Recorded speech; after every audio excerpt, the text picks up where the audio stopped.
भक्तिपुर का महाचमत्कार, शिव की कृपा। हिमाचल प्रदेश, जिसे लोग प्यार से देवभूमि कहते हैं, एक ऐसी जगह है जहां हर पत्थर, हर नदी और हर पहाड़ में आध्यात्मिकता बसी है। बर्फ से ढके हिमालय, घने जंगल, झरनों की मधुर ध्वनि और पवित्र नदियां इसे धरती का स्वर्ग बनाती हैं। मंडी जिले में बसा भक्तिपुर, एक छोटा सा गांव, अपनी शांति और प्राचीन शिवमहल मंदिर के लिए जाना जाता है। इस मंदिर में भगवान शिव की चारमुखी मूर्ति स्थापित है, जिसे ग्रामीण चतुर्मुख शिव कहते हैं। माना जाता है कि यह मंदिर हजारों साल पुराना है और स्वयं भोलेनाथ की शक्ति से संरक्षित है। भक्तिपुर के लोग सादगी से जीवन जीते हैं। खेतों में काम करने वाले किसान, छोटी मोटी दुकानें चलाने वाले व्यापारी और मंदिर की सेवा में लगे भक्त सब मिलकर एक खुशहाल समुदाय बनाते हैं। गांव की सुबह मंदिर की घंटियों और भजनों की आवाज से शुरू होती है और शामें सूरजगंगा नदी के किनारे भक्ति भजनों में डूब जाती हैं। सूरजगंगा, जिसे स्थानीय लोग गंगा की छोटी बहन मानते हैं, गांव की जीवन रेखा है। बाढ़ का प्रकोप। जुलाई 2025 में भक्तिपुर की शांति पर प्रकृति का प्रकोप टूट पड़ा। मानसून ने अपना रौद्र रूप दिखाया। 5 दिन तक लगातार मूसलाधार बारिश हुई। आसमान से पानी इस तरह बरस रहा था जैसे कोई देवता क्रोध में हो। पहाड़ों से बादल फटने की खबरें आने लगी। सूरजगंगा नदी, जो हमेशा शांत और निर्मल रहती थी, अचानक गर्जना करने लगी। उसका पानी गांव की गलियों में घुसने लगा। खेत डूब गए, घरों में पानी भरने लगा और छोटी मोटी दुकानें तबाह होने लगी। गांव के मुखिया 55 वर्षीय बलदेव ठाकुर ने लाउडस्पीकर से ऐलान किया, भाइयों बहनों, सूरजगंगा का पानी खतरनाक स्तर पर पहुंच गया है। अपने सामान और परिवार को लेकर ऊंची पहाड़ी पर चले जाओ। सरकार ने आपातकाल अलर्ट जारी किया है। गांव में अफरा तफरी मच गई। लोग बैलगाड़ियों, मोटरसाइकिलों और पैदल ऊंचे स्थानों की ओर भागे। बच्चे रो रहे थे, बुजुर्ग चिंतित थे और युवा अपने परिवारों को बचाने में जुट गए। लेकिन गांव में एक व्यक्ति ऐसा था जो अपनी जगह से हिलने को तैयार नहीं था। 64 वर्षीय नारायण दास। नारायण दास, शिव का अनन्य भक्त। नारायण दास गांव में शिव भक्त के नाम से मशहूर थे। उनकी जिंदगी भगवान शिव की भक्ति में डूबी थी। उनकी पत्नी और एकमात्र बेटा कई साल पहले एक हादसे में चले गए थे। तब से नारायण दास का संसार शिवमहल मंदिर और उसके पास बने उनके छोटे से घर तक सीमित था। उनके घर में एक छोटा सा शिवलिंग, रुद्राक्ष की माला और कुछ पुरानी भक्ति पुस्तकें थीं। हर सुबह वह मंदिर में दीप जलाते, अगरबत्ती प्रज्वलित करते और हर हर महादेव का जाप करते। उनकी आंखों में हमेशा एक शांति झलकती थी, जैसे वह संसार की हर चिंता से परे हों।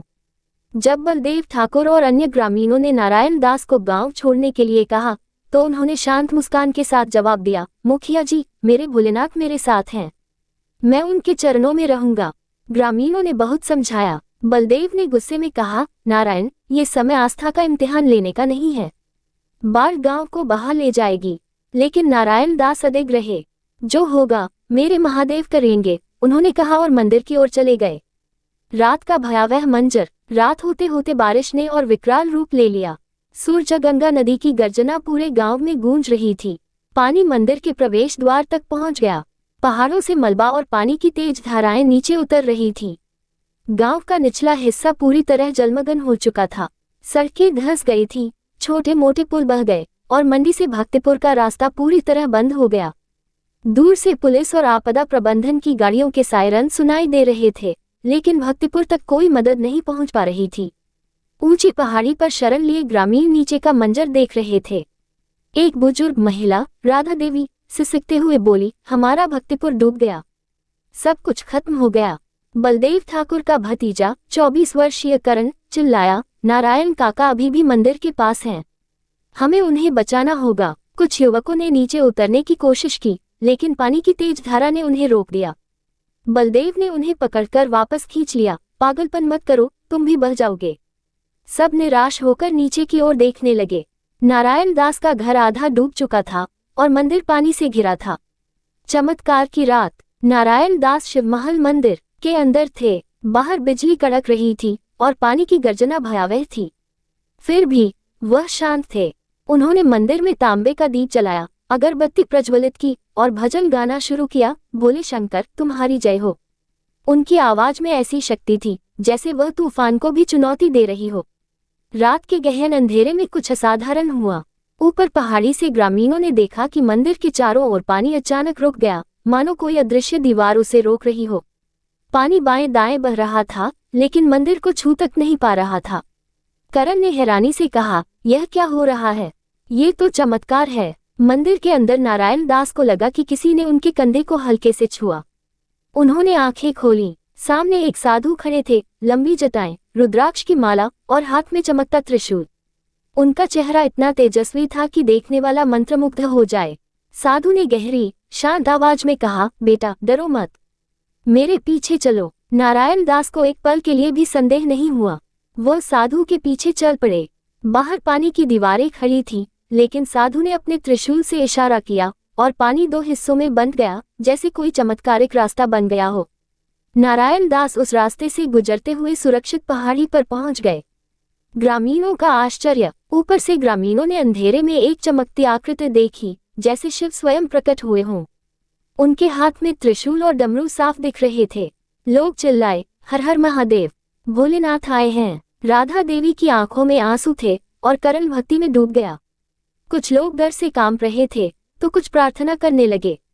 नारायण दास जब पहाड़ी पर पहुंचे तो साधु अचानक गायब हो गए। नारायण ने पीछे मुड़कर देखा, मंदिर अभी भी खड़ा था और पानी उसके चारों ओर बह रहा था, लेकिन अंदर नहीं घुसा। चमत्कार का साक्ष्य। अगले दिन जब बारिश थम गई, ग्रामीण मंदिर की ओर दौड़े। चारों ओर मलबा और तबाही का मंजर था। गांव के घर, दुकानें और खेत पूरी तरह बर्बाद हो चुके थे, लेकिन शिवमहल मंदिर अडिग खड़ा था। मंदिर के अंदर चतुर्मुख शिव की मूर्ति वैसी ही चमक रही थी जैसे पानी ने उसे छुआ तक न हो। मंदिर की सीढ़ियों पर मलबा था, लेकिन अंदर एक बूंद पानी नहीं। नारायण दास ने ग्रामीणों को अपनी कहानी सुनाई। वह साधु कोई और नहीं, स्वयं भोलेनाथ थे। उनकी कृपा ने मुझे बचाया। मैंने उनकी आंखों में सारा संसार देखा। ग्रामीण मंत्रमुग्ध होकर सुनते रहे। करण ने कहा, काका, हमने भी देखा, वह चमकती आकृति, वह त्रिशूल। यह महादेव का चमत्कार है। चमत्कार की गूंज। भक्तिपुर का चमत्कार जंगल की आग की तरह फैल गया।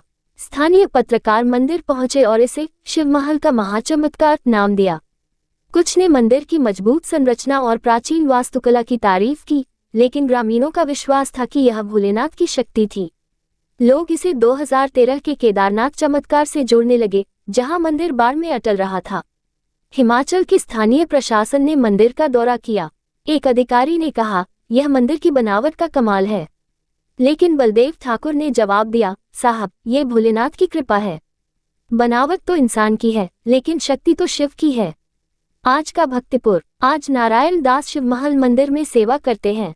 उनकी आंखों में वही शांति है और चेहरे पर वही मुस्कान। वह कहते हैं, सच्ची भक्ति में ऐसी शक्ति है जो पहाड़ों को भी हिला दे। भोलेनाथ अपने भक्त को कभी अकेला नहीं छोड़ते। भक्तिपुर के लोग इस घटना को एक प्रेरक कहानी के रूप में याद करते हैं। शिवमहल मंदिर अब पहले से भी अधिक भक्तों का केंद्र बन गया है।